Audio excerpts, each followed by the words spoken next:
For a century, there have been gumball machines to give us something to chew on. Vending machines that dispense gumballs were introduced in 1907 on a New York City subway platform. Today's gumball machines are more modern versions of the originals. But to young and old, they still represent treat time. The gumball machine is all about instant gratification. Insert a coin, turn a handle, and out comes the merchandise. To make a gumball machine, a designer first sketches out the exact proportions. Then, a worker ladles molten zinc into a holding furnace, where a steel plunger pushes the metal through a die that forms a gumball machine base. A mechanical claw removes the newly shaped base from the die and places it on a conveyor belt to cool. A similar die shapes the coin mechanism handle and drive gears.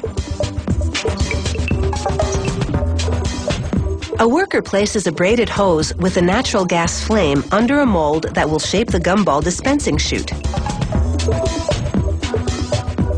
He pours piping hot liquid aluminum into the mold. The flame below warms the mold enough to prevent condensation, which would ruin the shape. But the mold is still cooler than the aluminum, and that allows it to solidify into a chute shape in seconds. Now, using a punch press, a worker trims the waste away from the lid for the gumball machine. They also trim the front plate of the coin mechanism using a similar press.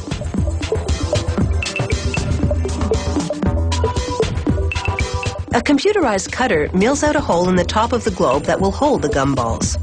The globe is made of shatterproof plastic.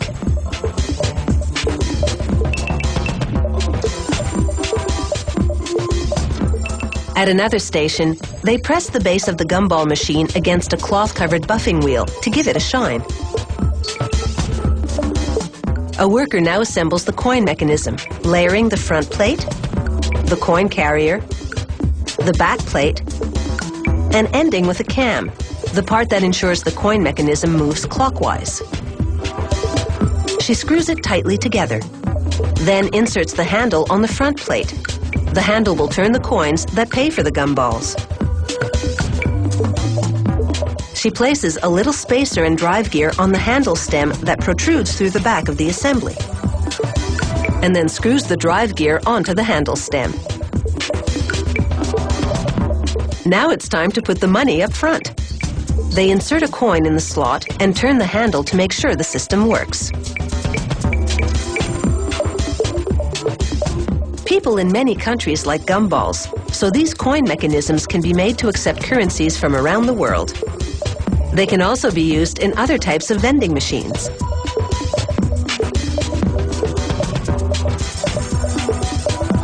Now they spray powder paint onto the lids, giving them a 3 mm thick coating. They bake the paint onto the lids at 204 degrees Celsius for 25 minutes. Now it's time to pull all the pieces together.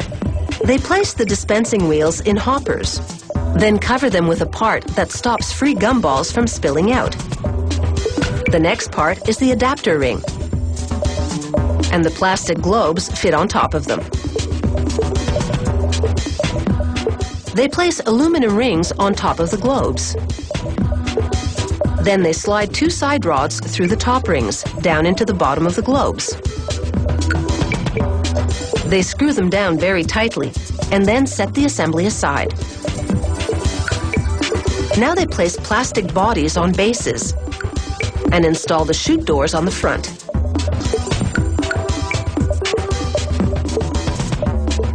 They place the chute covers in the plastic body and mount the coin mechanisms just above the chute. Next, they slide the globe assemblies over center rods and onto the plastic foundations. They put a lid on every globe and then lock them on.